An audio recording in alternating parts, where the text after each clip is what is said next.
코와 턱에 울퉁불퉁하게 튀어나와 신경 쓰이는 흉터. 분명 예전에는 못 봤던 흉터인데 언제 생긴 거지? 뭐 금방 없어지겠지 라는 생각으로 1년, 2년 보내시다가 흉터가 점점 더 커져서 고민이신 분들이 정말 많으십니다. 네, 코와 턱에 생긴 울퉁불퉁한 이것의 정체는 무엇인지 제가 17년 동안 실제로 치료해왔던 치료 케이스를 보여드리면서 하나하나 알기 쉽게 말씀드리겠습니다.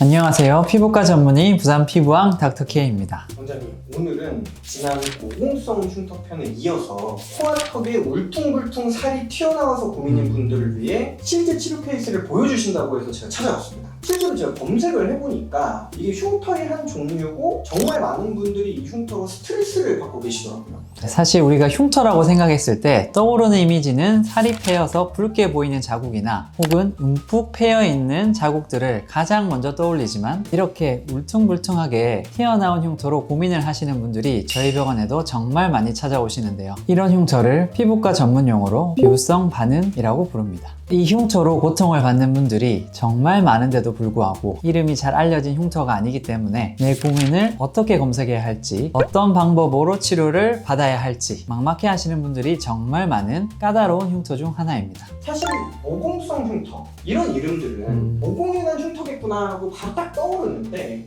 비루성 반응이라는 흉터는 어떤 흉터인지 진짜 감도 안 오거든요. 이 흉터는 어떤 흉터고 어떻게 치료를 하는지 오늘 한번 싹 말씀을 해주시죠. 네, 가보시죠.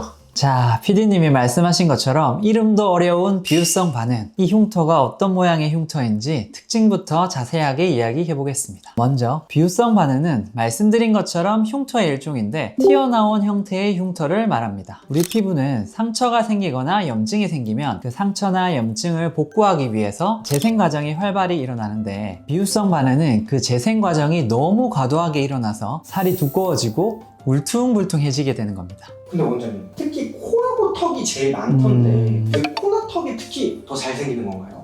제가 이전 영상에서 설명드렸던 켈로이드 흉터와 원리가 매우 비슷한데요. 코와 턱의 조직이 단단하고 질긴 특성이 있고 장력을 많이 받는 부위다 보니까 한번 상처나 자극이 생겼을 때 이를 보호하려고 과하게 피부 조직이 생성되어 울퉁불퉁한 코와 턱으로 변하게 되는 겁니다. 그리고 코와 턱에 피지샘이 매우 많은 것도 중요한 이유 중 하나인데요. 여드름이 주기적으로 났다 없어졌다를 반복하면서 피부 자극이 생기게 되고 그에 따라 비우성 반응이 생기시는 분들도 많습니다. 그리고 이 비우성 반응에 특이한 점이 하나 있는데요. 생기는 부위와 흉터의 모양에 따라서 치료 방법이 크게 달라질 수 있습니다. 그러면 코하고 턱하고 가슴 등 모두 비우성 반응인데도 치료 방법이 다 다른 거예요? 네, 다릅니다. 이렇게 치료 방법이 달라지는 이유는 피부의 조직학적 특징이 부위에 따라 달라지기 때문인데요. 조직학적 특징이라는 것은 피지샘 증식 정도나 콜라겐 배열 상태 등을 말하는데 특히 코에 발생하는 비유성 반응은 턱이나 가슴 등에 생긴 비유성 반응과 정말 많이 달라서 다른 부위의 비유성 반응과 구분해서 명명하는 논문도 많아졌고 영어로는 아크네 페플러스카라고 따로 이름을 붙여서 부르기도 합니다. 근데 원장님, 예전에 원장님께서 코나 턱 같은 부위는 흉터 치료가 굉장히 어려운 부위라고 말씀을 해주셨는데 이 비우성 반응 흉터 치료의 난이도를 상중하로 매겨보면 실제로 이 치료 난이도는 어떤 편이에요?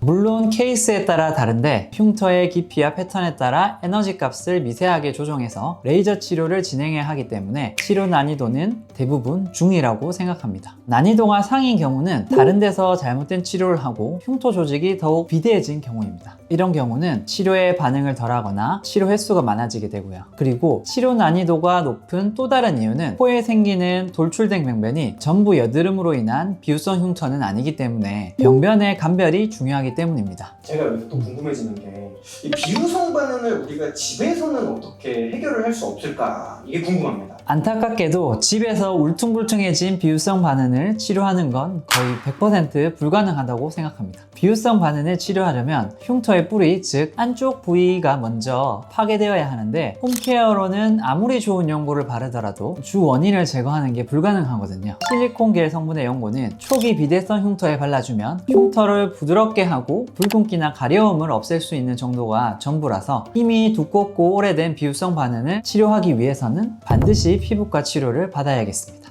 그럼 본격적으로 이 원장님께서 실제 치료를 해주신 비유성 반응 환자분들과 이 치료 케이스를 소개해 주시면 좋을 것 같습니다.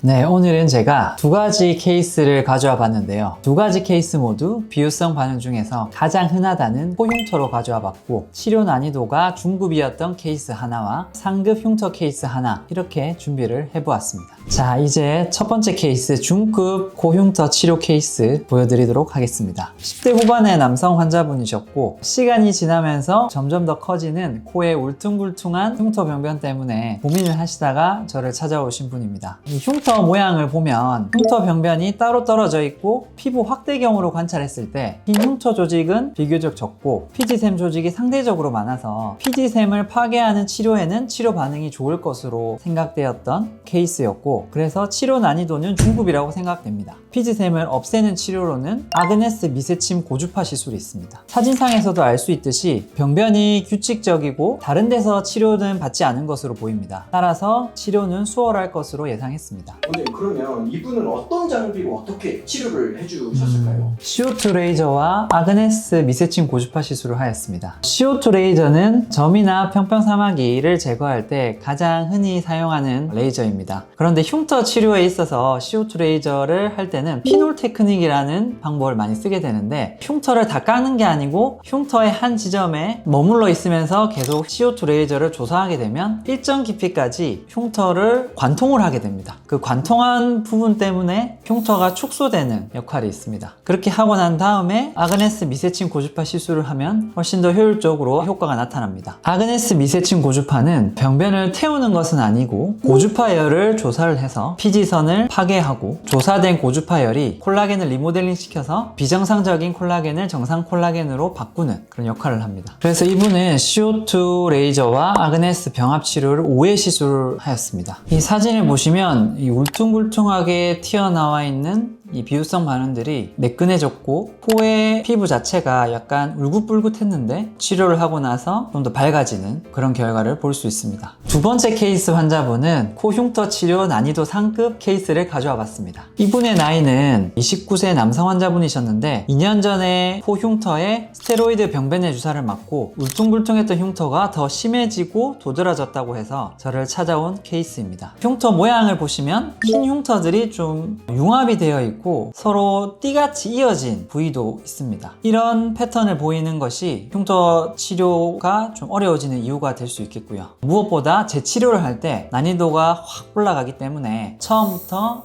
진단을 제대로 해서 올바르게 치료를 하는 것이 좋겠습니다. 일단 흉터 깊이가 좀 더 깊어 보여서 깊이 이제 에너지를 조사할 수 있는 아그네스 팁으로 이제 치료를 진행했고요. 그리고 병변이 이제 좀 모여 있다 보니까 병변의 크기가 큰 것은 한 곳에 여러 번 하는 게 아니고 한 1, 2mm 띄어서 샷을 한 샷 한 샷 이렇게 치료를 했습니다. 자, 이분은 CO2 레이저와 아그네스 병합 치료를 5회 시술을 하셨습니다. 전반적으로 코 피부가 매끈해졌고, 특히 이 양쪽 콧망울 위에 이 하얗게 울퉁불퉁하게 튀어나온 이 부위가 가장 이제 고민이셨는데, 이 부위가 매끈해졌고 사라졌기 때문에 환자분께서 아주 많이 만족해 하셨습니다. 그리고 코와 코 주위에 이런 붉은기가 있었는데 이것도 많이 밝아지셨고요. 코 자체의 피부 결이 많이 좋아진 느낌입니다.